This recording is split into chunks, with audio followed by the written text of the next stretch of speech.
ఓం శ్రీ సాయినాథాయ నమః. శ్రీ సాయి సచ్చరిత్రము 2వ అధ్యాయము. ఈ గ్రంథ రచనకు ముఖ్య కారణము గ్రంథ రచనకు పూనుకొనుటకు అసమర్థత, బాబా అభయము, వాడలో తీవ్ర వాగ్వివాదము, హేమాడ్ పంత్ అను బిరుదమునకు మూల కారణము, గురువు యొక్క ఆవశ్యకత. ఈ గ్రంథ రచనకు ముఖ్య కారణము మొదటి అధ్యాయములో గోధుమలు విసిరి ఆ పిండిని ఊరి బయట చల్లి కలరా జాడ్యమును తరిమి వేసిన బాబా వింత చర్యను వర్ణించి తిని. ఇదేగాక శ్రీ సాయి యొక్క ఇతర మహిమలు విని సంతోషించి తిని. ఆ సంతోషమే నన్ను ఈ గ్రంథమును వ్రాయుటకు పురికొల్పినది. అంతేకాక బాబా గారి వింత లీలలను చర్యలను మనసులకు ఆనందం కలుగుచేయను. అవి భక్తులకు బోధనలుగా ఉపకరించును, తుదకు పాపములు పోగొట్టును కదా అని భావించి బాబా యొక్క పవిత్ర జీవితమును వారి బోధనలను వ్రాయి మొదలెడుతుంది. యోగీశ్వరుని జీవిత చరిత్ర తర్కమును న్యాయమును కాదు, అది మనకు సత్యమును ఆధ్యాత్మికమైన మార్గమును చూపించును. గ్రంథ రచనకు పూనుకొనుటకు అసమర్థత, బాబా అభయము. సాయి సచ్చరిత్ర గ్రంథ రచనకు తగిన సమర్థత కలవాడును కానని హేమాడ్ పంత్ భయపడెను. అతను ఇట్లు అనుకొనెను: నా యొక్క సన్నిహితుని యొక్క స్నేహితుని జీవిత చరిత్రయే నాకు తెలియదు, నా మనసే నాకు గోచరం కాకున్నది. ఇట్టి స్థితిలో ఒక యోగేశ్వరుని చరిత్రను నేనెట్లు రాయగలుగుదును? అవతార పురుషుల లక్షణములను ఎట్లు వర్ణించగలను? వేదములే వారిని పొగడుకుండెను. తాను యోగి అయినా కాని యోగి యొక్క జీవితమును గ్రహింపజాలడు.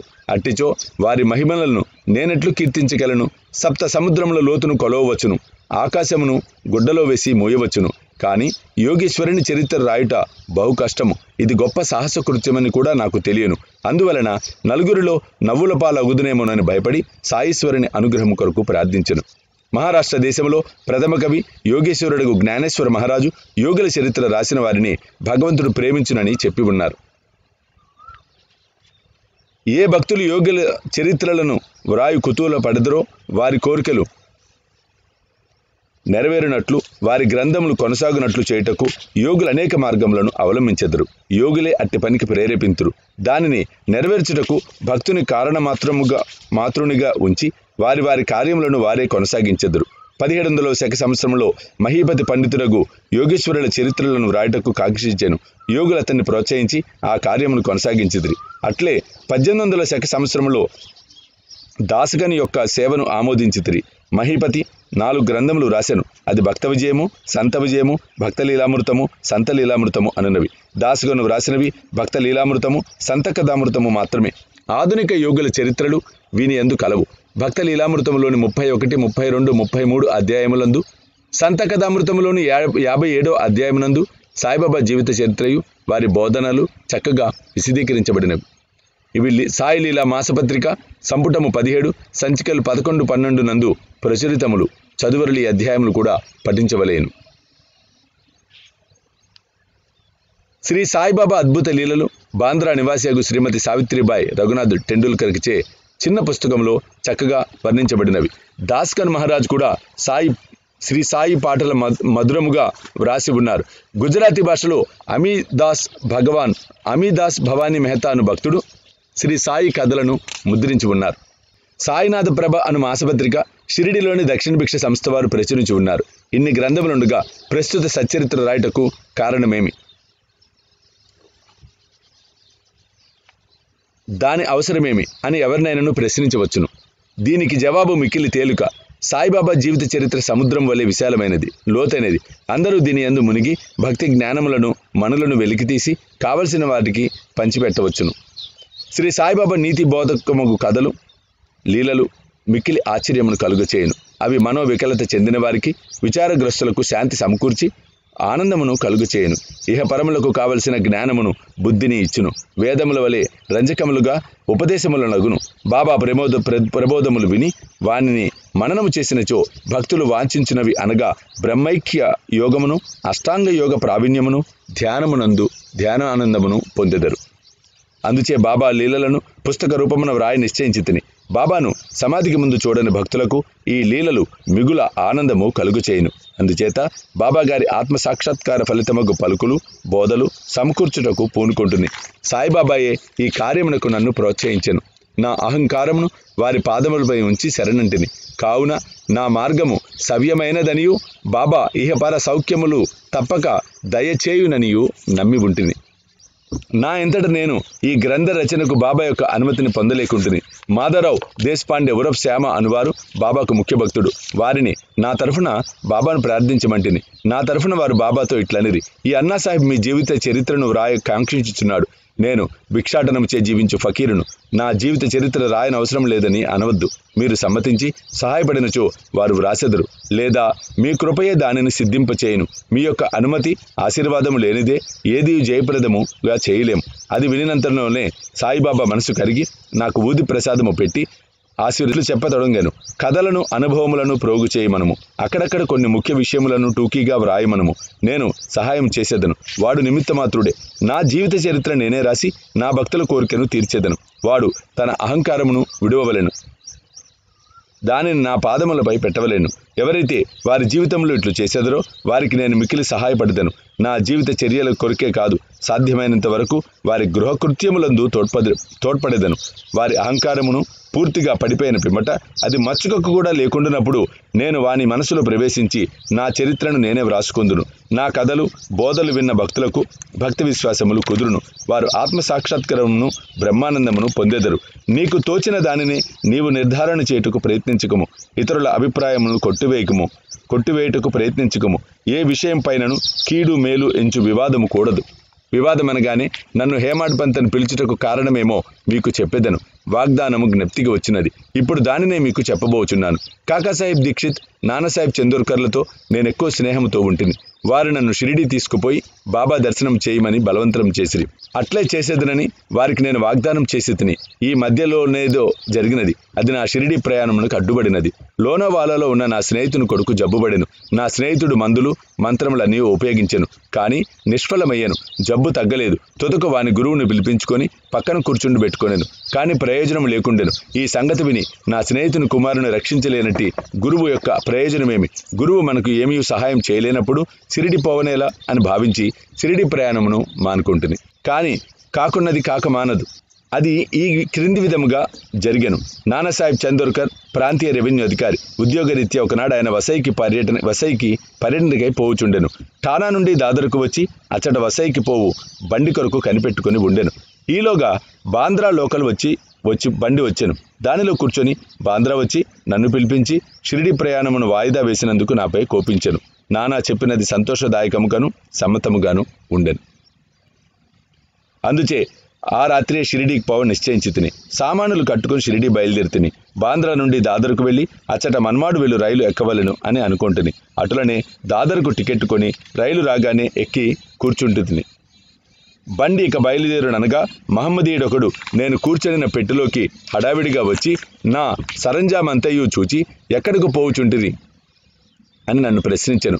నా ఆలోచన వారికి చెప్పి తిని వెంటనే అతడు దాదర్ స్టేషన్లో దిగవద్దని, ఎందుకనగా మన్మాడు మెయిలు దాదరులో ఆగదని, అదే రైలులో ఇంకను ముందుకు పోయి బోరిబందర్ స్టేషన్లో దిగమని నాకు సలహా ఇచ్చాను.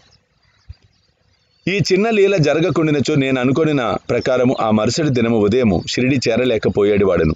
అనేక సందేహములు కూడా కలిగేవి. కానీ నా అదృష్టవశాత్తు అది జరగలేదు. మరుసటి దినము 9-10 గంటల లోపు నేను షిరిడి చేరితిని. షిరిడిలో నా కొరకు కాకాసాహెబ్ దీక్షిత్ కనిపెట్టుకుని ఉండెను. ఇది 1910 ప్రాంతంలో జరిగినది. అప్పటికి సాటేవాడ ఒక్కటియే షిరిడి వచ్చు భక్తుల కొరకు నిర్మించబడి ఉండెను. టాంగా దిగిన వెంటనే బాబాను దర్శించవలెనని నాకు ఆత్రం కలిగెను. అంతలో అప్పుడే మసీదు నుండి వచ్చుచున్న తాత్యాసాహెబ్ నుల్కర్ బాబా వాడా చివర ఉన్నారని మొట్టమొదట దూరి దర్శనం చేసుకోమని నాకు సలహా ఇచ్చాను. స్నానంతరము ఓపికగా మరల చూడవచ్చు అనెను. ఇది వినిన తోడనే నేను పోయి బాబా పాదములకు సాష్టాంగ నమస్కారం చేసి తిని నాలో ఆనందము పొంగి పొరలినది. నానాసాహెబ్ చందోర్కర్ చెప్పిన దానికన్నాను ఎన్నో రెట్లు అనుభవమైనది. నా సర్వేంద్రియములు తృప్తి చెంది ఆకలి దప్పికలు మరిచితిని. మనసుకు సంతృష్టి కలిగెను. బాబా పాదములు పట్టిన వెంటనే నా జీవితంలో గొప్ప మార్పు కలిగెను. నాకు షిరిడి పోవలసినదని ప్రోత్సహించిన వారందరికీ నేనెంతో రుణపడి ఉన్నట్లుగా భావించి తిని వారిని నా నిజమైన స్నేహితులుగా భావించి తిని వారి రుణమును నేను తీర్చుకొనలేను. వారిని జ్ఞప్తి తెచ్చుకొని వారికి నా మనసులో సాష్టాంగ ప్రణామము చేసి తిని నాకు తెలిసినంత వరకు సాయిబాబా దర్శనం వల్ల కలుగు చిత్రమేమన్నా మనసులో ఉన్న ఆలోచనలు మారిపోవును. ఇక్కడి కర్మల బలము తగ్గును. క్రమముగా ప్రపంచమందు విరక్తి కలుగును. నా పూర్వజన్మ సుకృతముచే నాకు ఈ దర్శనం లభించింది అనుకొనిటిని. సాయిబాబాను చూచినంత మాత్రమే ఈ ప్రపంచమంతయు సాయిబాబా రూపముగా కనిపించెను. వాడలో తీవ్ర వాగ్వివాదము. నేను షిరిడి చేరిన మొదటి దినమునే నాకును బాలాసాహెబ్ భాటేకు గురువు యొక్క ఆవశ్యకత గురించి గొప్ప వాగ్వాదము జరిగాను. మన స్వేచ్ఛను విడిచి ఎందుకు లొంగి ఉండవలెను అని నేను వాదించి తిని. మన కర్మలను మనమే చేయుటకు గురువు యొక్క ఆవశ్యకత ఏమి? తనంతట తానే కృషి చేసి మిక్కిలి యత్నంతో ఈ దుఃఖము నుండి జన్మ దుఃఖము నుండి తప్పించుకొనవలేను. ఏమీ చేయలేక సోమరిగా కూర్చున్న వారికి గురువేమి చేయగలడు అని నేను స్వేచ్ఛాపక్షమును ఆశ్రయించి తిని. బాటే ఇంకొక వాదము పట్టుకొని ప్రారంభం తరఫున వాదించుచు కాకున్నది కాకమానదు, మహనీయులు కూడా ఈ విషయంలో ఓడిపోయేరి. మనుజుడు ఒకటి తలంచిన భగవంతుడు వేరొకటి తలంచును. నీ తెలివితేటలను అటు ఉండనిమ్ము, గర్వము కాని అహంకారము కాని మీకు తోడ్పడవు అనెను. ఆ వాదన 1 గంట వరకు జరిగాను. కానీ ఇదమిద్దముగా ఏమీ తేలలేదు. అలసిపోవడిచే ఘర్షణ మానుకుంటుని. ఈ ఘర్షణ వలన నా మనశ్శాంతి తప్పినది. దేహాత్మబుద్ధి అహంకారము లేకున్నచో వివాదమునకు తావు లేదని గ్రహించి తిని. వేయేల వివాదమునకు మూల కారణము అహంకారం. ఇతరులతో కూడా మేము మసీదునకు పోగా బాబా కాకాను పిలిచి ఇట్లనెను, వాడలో ఏమి జరిగినది? ఏమిటా వివాదము? అది దేని గురించి? ఈ హేమాడు పంతు ఏమనుచున్నాడు? ఆ మాటలు విని నేను ఆశ్చర్యపోయి తిని. సాటేవాడ మసీదునకు చాలా దూరముగా ఉన్నది. ఈ వివాదం గురించి బాబాకు ఎట్లు తెలిసినది? అతడు సర్వజ్ఞుడై ఉండవలెను. లేనిచో మా వాదన ఎట్లు గ్రహించును? బాబా మన అంతరాత్మపై అధికారే ఉండవచ్చును. హేమాడు పంత్ అని బిరుదునకు మూల కారణం. సాయిబాబా నన్నెందులకు హేమాడు పంత్ అని పిలిచినని ఆలోచించసాగితిని. ఇది హేమాద్రి పంతు అను నామమునకు రూపాంతరము. దేవగిరికి చెందిన యాదవ వంశరాజులకు హేమాద్రి పంతు ప్రధానమాత్యుడు. అతడు గొప్ప పండితుడు, మంచి స్వభావం కలవాడు. చతుర్వర్గ చింతామణి, రాజప్రశస్తి అను గొప్ప గ్రంథములను రచించినవాడు. మోడీ భాషను, ఒక నూతన గణిత విధానమును కనిపెట్టినవాడు. ఇకనైనా వానికి వ్యతిరేక బుద్ధి గలవాడను, మేధాశక్తి అంతగా లేనివాడను. మరి సాయిబాబా నాకెందుకు బిరుదు వసంగిరో తెలియకుండెను. ఆలోచన చేయగా ఇది నా అహంకారమును చంపుకుటకు అవకాశమని నేనెప్పుడు అనుకో నమ్రతతో కలిగి ఉండవలని బాబా కోరికై ఉండవచ్చునని గ్రహించి తిని. అంతకుముందు వాడలో జరిగిన చర్చలో నేను చూపిన తెలివితేటలకు బాబా ఈ రీతిగా అభినందించవచ్చని, అది కూడా ఉండవచ్చని అనుకుంటుంది. భవిష్యత్ చరిత్రను బట్టి చూడగా బాబా పలుకులకు గొప్ప ప్రాముఖ్యత కలదనియు భవిష్యత్తు తెలిసే బాబా ఇట్లనని భావించవచ్చును. ఏల అనగా హేమాడ్ పంత్ సాయిబాబా సంస్థానమును చక్కని చాకచక్యంతో నడిపెను. సంస్థానం యొక్క లెక్కలను బాగా ఉంచెను. అదే కాక భక్తి, జ్ఞానము, నిర్వ్యామోహము, ఆత్మశరణాగతి, ఆత్మసాక్షాత్కారము మొదలగు విషయాలతో శ్రీ సాయి సచ్చరిత్రను గొప్ప గ్రంథమును రచించెను. గురువు యొక్క ఆవశ్యకత ఈ విషయమై బాబా ఏమననో హేమాడ్ పంత్ వ్రాసి ఉండలేదు. కానీ కాకాసాహెబ్ దీక్షిత్ ఈ విషయం గురించి తాను వ్రాసుకొనిన దాన్ని ప్రచురించెను. హేమాడ్ పంత్ బాబాను కలిసిన 2వ దినము కాకాసాహెబ్ దీక్షిత్ బాబా వద్దకు వచ్చి షిరిడి నుంచి వెళ్ళవచ్చునా అని అడిగాను. బాబా ఇట్లే అనెను. ఎక్కడకు అని ఎవరు అడుగగా చాలా పైకని జవాబు చెప్పాను. బాబా చెప్పాను. మార్గమేది అని దీక్షిత్ అడిగాను. అక్కడికి పోవుటకు అనేక మార్గములు కలవు. షిరిడి నుంచి కూడా మార్గము కలదు. మార్గము ప్రయాసకరమైనది. మార్గ మధ్యమున ఉన్న అడవిలో పులులు, తోడేళ్లు కలవని బాబా బదులిడెను. మార్గదర్శకుని వెంట తీసుకుని పోయినచో కాకాసాహెబ్ అని అడుగగా అట్లయినచో కష్టము లేదని బాబా చెప్పాను. మార్గదర్శకుడు తిన్నగా గమ్యంను చేర్చును.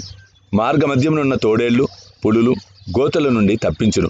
మార్గదర్శకుడే లేనిచో అడవి మృగములచే చంపబడవచ్చును, లేదా దారి తప్పి గుంటలలో పడిపోవచ్చును అనెను. మసీదులో అప్పుడు అచ్చటనే ఉన్న దాబోల్కర్ తన ప్రశ్నకు అదే తగిన సమాధానమని గుర్తించెను. వేదాంత విషయములలో మానవుడు స్వేచ్ఛాపరుడా కాడా అను వివాదం వలన ప్రయోజనము లేదని గ్రహించెను. పరమార్థము నిజంగా గురుబోధ వల్లనే చిక్కుననియు రామకృష్ణులు తమ గురువులైన వశిష్ఠ సాందీపులకు లొంగి అనుకువతో ఉండి ఆత్మసాక్షాత్కారము పొందిరని, దానికి దృఢమైన నమ్మకము, ఓపిక అను 2 గుణములు ఆవశ్యకమని గ్రహించెను. 2వ అధ్యాయము సంపూర్ణము. సద్గురు శ్రీ సాయినాథ అర్పణమస్తు. శుభం భక్తు.